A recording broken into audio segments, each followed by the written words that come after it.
ꯑꯩꯈꯣꯏꯅ ꯄꯤꯉꯩꯗ ꯁꯤꯅꯦꯃꯥꯗ ꯉꯥꯛꯇ ꯌꯥꯝ ꯎꯕ ꯁꯥꯟꯅꯕꯗꯤ ꯐꯪꯖꯗꯕ ꯌꯥꯝꯗꯤ ꯄꯥꯝꯖꯕ ꯅꯨꯄꯤꯅ ꯀꯦꯕꯅꯦꯅ ꯀꯦꯕ ꯂꯝ ꯌꯧꯔꯗꯤ ꯐꯤ ꯁꯣꯔ ꯁꯣꯔ ꯆꯤꯡꯉꯤꯁꯦ ꯀꯩꯒꯤꯅꯣ ꯁꯣꯝꯗꯒꯤ ꯁꯥꯎꯔꯛꯑꯦ ꯑꯩꯅ ꯀꯟꯅ ꯍꯥꯏꯕ ꯌꯥꯗꯦ ꯅꯠꯇ꯭ꯔꯗꯤ ꯂꯥꯏ ꯃꯄꯨꯅ ꯑꯩ ꯍꯧꯖꯤꯛ ꯀꯥꯁꯤꯗꯒꯤ ꯇꯥꯟꯊꯣꯛꯅꯕ ꯀꯟꯅ ꯍꯥꯏꯔꯛꯑꯦ ꯑꯗꯨꯗꯨꯅ ꯑꯩ ꯀꯟꯅ ꯍꯥꯏꯔꯔꯣꯏ ꯄꯥꯕꯨꯡ ꯎꯅꯔꯗꯣꯏꯅꯦ ꯑꯗꯣ ꯄꯨꯛ ꯍꯧꯒꯠꯂꯛꯑꯦ ꯃꯃꯤꯠꯇꯨ ꯄꯥꯡ ꯉꯝꯗꯒ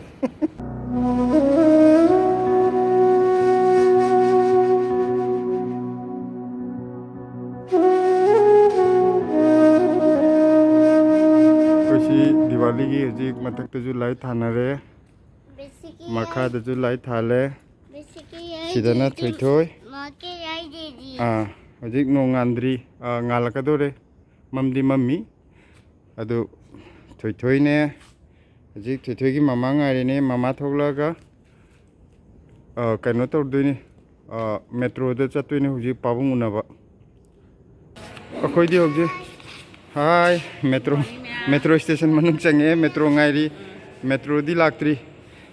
मैम हैप्पी दिवाली हैरो हैप्पी दिवाली हाय थोइथोयदी अहन माले थोइथोयजी अइना अंगांग मचा माले चै 35 गुम सुरु अंगाई मामा दिसदे हेन अंगांग माले आइगी पाना आई चै 30 गुम सु माले हेलो मेट्रो कन ngaire leiri kan metro ngaire leiri hogi hogi ahan ba ayu het horak pagi ahan me metro je tonga chake tone khulangang kauge metro ngasi amuk ahan ba amuk su kau brada mi ga dama chilem do si ju hogdo chatpagi amaju yaw adu ju tamu thingam do oranga kaino pirakudo apple la natti walnut pirakudo haju ka kai bra adu pirakoi यंगो C metro मनुंग दा कोई फम मंगाई लेरे से थोइ तुम हगदो पोरैने अदे good morning metro ला रोजु ला ए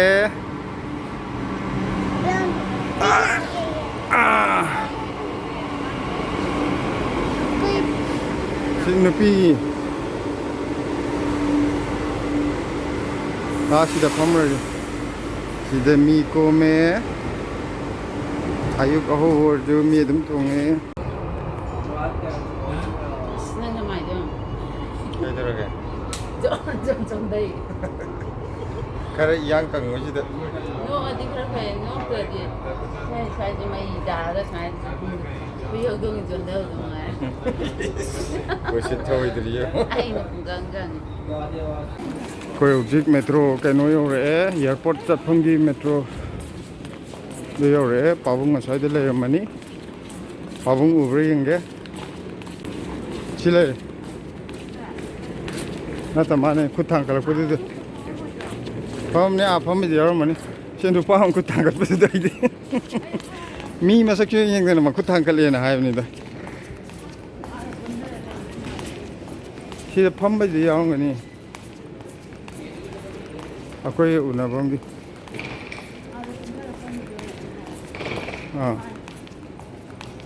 Water money, ngai bud.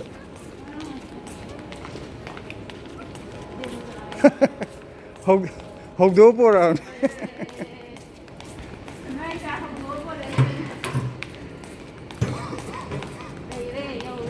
Aina paung unerji la hoglo metro tong je have the mak to pali hogli.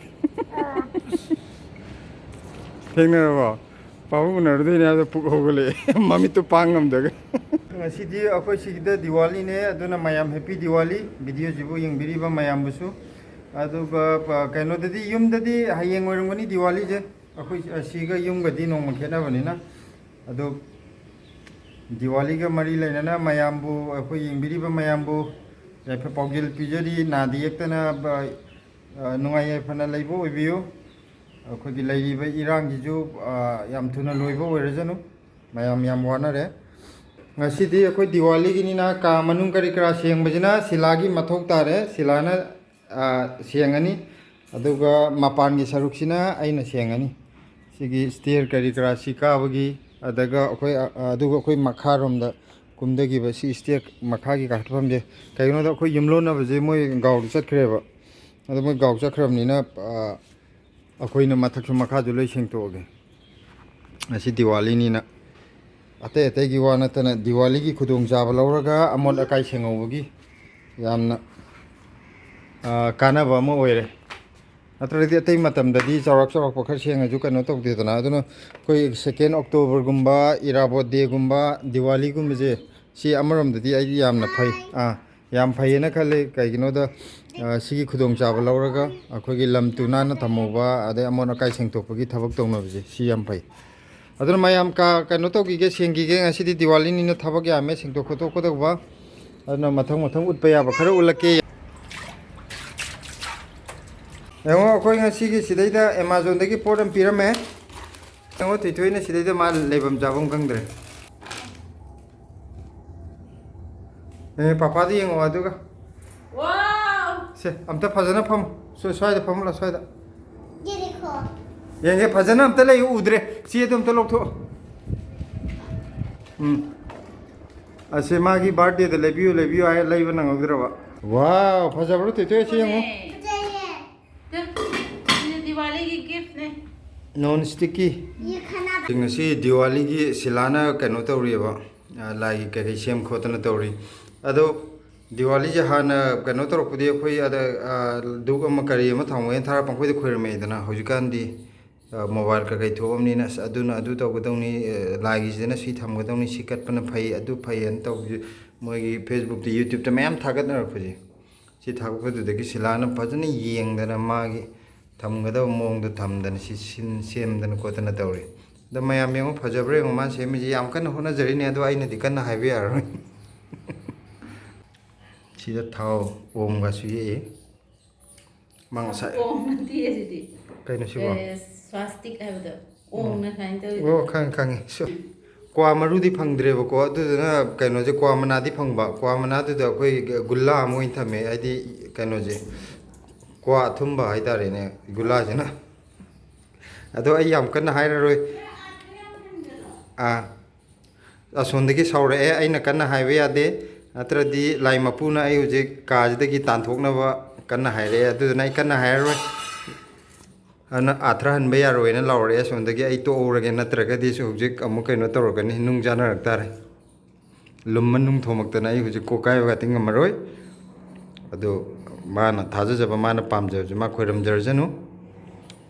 ꯑꯗꯣ ꯑꯩꯅ ꯃꯥꯅ ꯌꯥꯝ ꯐꯖꯅ ꯁꯦꯝꯕ ꯌꯥꯝ ꯋꯥꯅ ꯁꯦꯝꯕꯗꯨꯗ ꯁꯨꯝ ꯎꯠꯅꯤꯡꯗꯅ ꯎꯠꯂꯛꯄꯩ ꯋꯥꯅꯤꯗ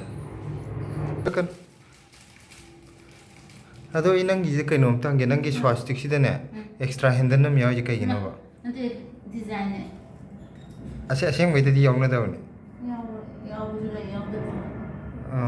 ꯍꯧꯖꯤꯛꯇꯤ ꯍꯦꯟꯗꯜ ꯑꯦꯛꯁꯇ꯭ꯔꯥ ꯑꯃ ꯄꯥꯜꯂꯕꯣꯏꯔ ꯑꯩ ꯈꯪꯗꯦ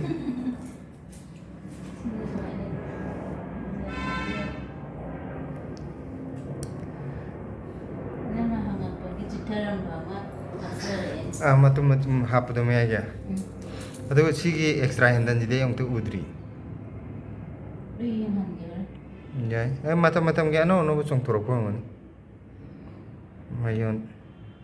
ꯃꯌꯥꯝ ꯍꯧꯖꯤꯛ ꯅꯨꯃꯤꯠ ꯈꯔ ꯇꯥꯁꯜꯂꯛꯑꯦ ꯃꯝꯁꯤꯜꯂꯛꯑꯦ ꯑꯗꯨꯗꯨꯅ ꯑꯩꯈꯣꯏ ꯂꯥꯏꯒꯤ ꯄꯨꯖꯥ ꯍꯧꯅꯅꯕꯅ ꯁꯦꯝ ꯁꯥꯔꯦ ꯕ꯭ꯂꯦꯁꯤꯗꯤ ꯌꯥꯝ ꯐꯖꯔꯦ ꯉꯁꯤꯗꯤ ꯄꯨꯔꯥ ꯃꯤꯁꯅꯤ ꯑꯝꯇ ꯂꯦꯞꯈꯠꯂꯨꯅꯦ ꯏꯆꯥ ꯐꯖꯕ꯭ꯔꯥ ꯌꯦꯡꯒꯦ ꯊꯣꯏꯊꯣꯏꯁꯦ ꯐꯖꯅ ꯂꯩꯌꯣ ꯐꯖꯅ ꯅꯪ ꯑꯗꯨ ꯉꯥꯎꯁꯟꯅꯔꯗꯤ ꯑꯩ ꯀꯥꯞꯄꯔꯣ ꯁꯦ ꯃꯌꯥꯝꯁꯦ ꯕ꯭ꯂꯦꯁꯤꯁꯦ ꯐꯖꯕ꯭ꯔꯥ ꯑꯝꯇ ꯌꯦꯡꯉꯨꯁꯦ ꯌꯦꯡꯉꯣ ꯉꯁꯤ ꯃꯥꯒꯤ ꯀꯩꯅꯣꯁꯤ ꯀ꯭ꯔꯥꯎꯟꯁꯤ ꯃꯥꯅ ꯀ꯭ꯋꯤꯟ ꯍꯥꯏꯌꯦ ꯃꯥꯗꯤ ꯀ꯭ꯔꯥꯎꯟꯁꯦ ꯀ꯭ꯋꯤꯟꯅ ꯎꯞꯄꯅꯦꯅ ꯑꯗꯣ ꯉꯁꯤ ꯀꯩꯅꯣꯗꯒꯤ ꯑꯣꯟꯂꯥꯏꯟꯗꯒꯤ ꯉꯁꯤ ꯌꯧꯔꯛꯑꯦ ꯆꯦꯟꯕꯗ ꯀꯔꯤꯅꯣ ꯅꯪ ꯅꯈꯨꯠꯂꯤꯁ ꯇꯧꯔꯤꯗꯨꯕꯣ ꯍꯣ ꯀ꯭ꯌꯨ ꯁꯥꯔꯤꯔꯣ ꯌꯥꯝ ꯍꯩꯔꯦ ꯃꯔꯝ ꯀ꯭ꯌꯨ ꯐꯣꯔ ꯀ꯭ꯋꯤꯟ ꯆꯨꯝꯃꯦ ꯖꯒꯣꯏ ꯑꯝꯇ ꯁꯥꯎ ꯑꯗꯣ ꯐꯖꯅ ꯇꯞꯅ ꯁꯥꯒꯗꯧꯕ ꯅꯀꯣꯛ ꯎꯔꯨ ꯂꯩꯒꯅꯨ ꯀꯣꯛ ꯉꯥꯎꯅꯤ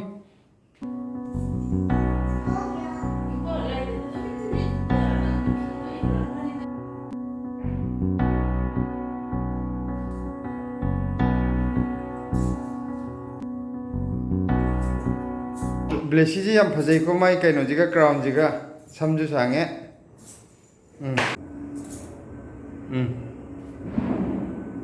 ꯑꯩꯈꯣꯏ ꯀꯩꯅꯣꯒꯤꯁꯤꯗꯤ ꯂꯥꯏꯒꯤ ꯉꯁꯤ ꯁꯦꯝꯕꯁꯦ ꯃꯩ ꯃꯨꯠꯊꯠꯂꯀꯥꯟꯗꯅ ꯍꯦꯟꯅ ꯐꯖꯩꯅꯦ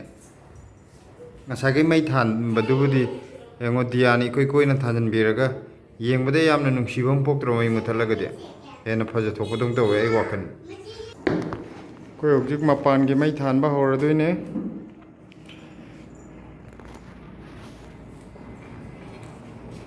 ꯅꯪ ꯐꯤꯗꯣ ꯁꯣꯔ ꯁꯣꯔ ꯆꯤꯡꯉꯤ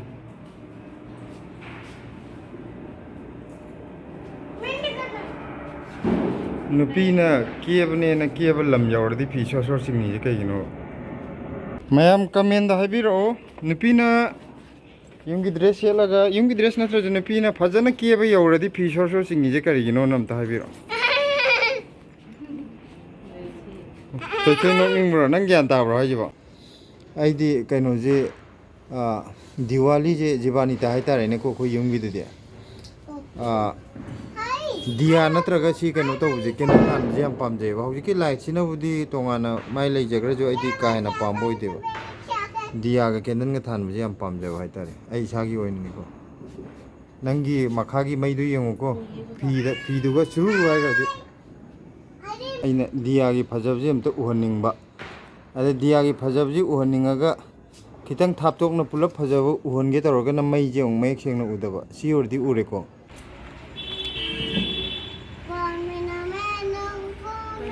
खादा लेबा अमा अदुगा अखोइने एयरपोर्ट लेबा अहन हनुबदो मोय गा कइनो तौरगा मिठाई खरा ngasiगी पिरुगे मखागी दीदीगीदनेबा सिगीजे यामना भाइदी इसिनी नावदोना नुंसिनाना मोयना जो हे पोपो मनाव पादना लुना तौबीबदो अगी दीदीगीदी पिरम्मे अदुगा से अंकल अहनदो इंजांग योंबदो मागे मिठाई पीगेना कोनजी माजे थोथोजी याम लु तौबीबे कैम हायनो हैप्पी दिवाली हाय लोए कनो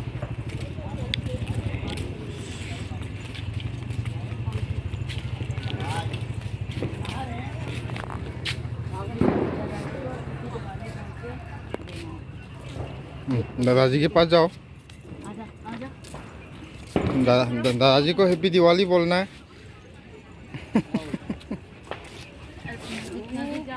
हैप्पी दिवाली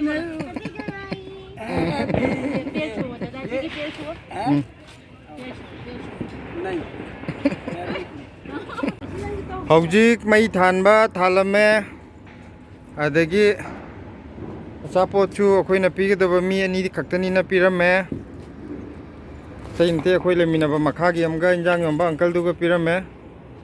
आदि याम चाउनते अखोइ यारंगे पिकना कनु तौबुनी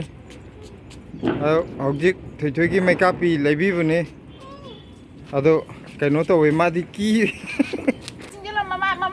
ने लुमनिसिदि चिंजलो वाह थैथोइने की बैचांगे उद्रे थैथोइ फोटो दे यंगो फोटो दे हो नाइ वाह चिकदेगी धपचे गोचे असिने कनो तरोगा मी खनाबा हेरगा मी तुंग खनाबा होरो मी तुंग लुम्मा लयेदो अदुगा नंग उसित्रीरा ना लावेदो अदुई फिबमने लेपना मीगी मतुंगदा अफावना मान साबा नायां पुत्रु गायब नते हुंफु मरि याबने कुंथ्राइं तो पानबगे अखोइना अंगा ओरिङैददि सि अमता सानाबा फंगते अदो ब्लेसिगी लाइबिबदा हौजि ब्लेसि की हाबिना अखोइना लेसि चोको पाइबना त लैजो से अखोइना पिङैदा सिनेमादा गाति याम उबा सानाबदि फंगजदबा यामदि पामजबा अदो हौजिक ओइना सानारे हनुरगा ओइना सानाहौद्रमिना हौजि हनुरगा सही याम निफु फंगतो हेलगा मल्ले हां खितंग कुंजलोबा सही निफु हेलगा ओइना सानारे हौजि लेसि पापाइ मांग जरो वाह चेंगडा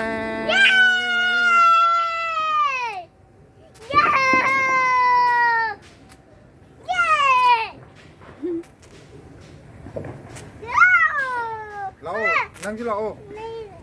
खिल्लगा अखोइ अहुम पाइमिनजे अममम पाइमिनदबा असि खिन्नबदा अदु लोरगा लेसि फजबरा अखा चिंजलो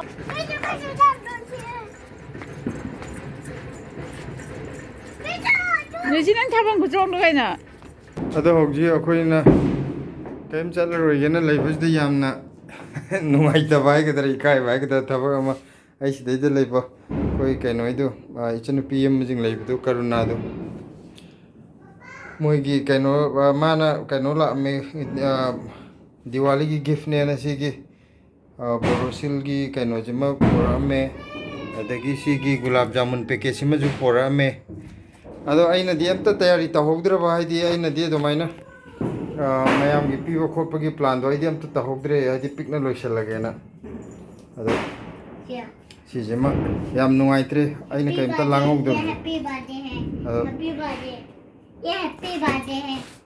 ꯎꯄꯥꯏ ꯂꯩꯇꯦ ꯀꯩꯗꯧꯅꯤ ꯅꯨꯡꯉꯥꯏꯇ ꯂꯩꯍꯧꯔꯦ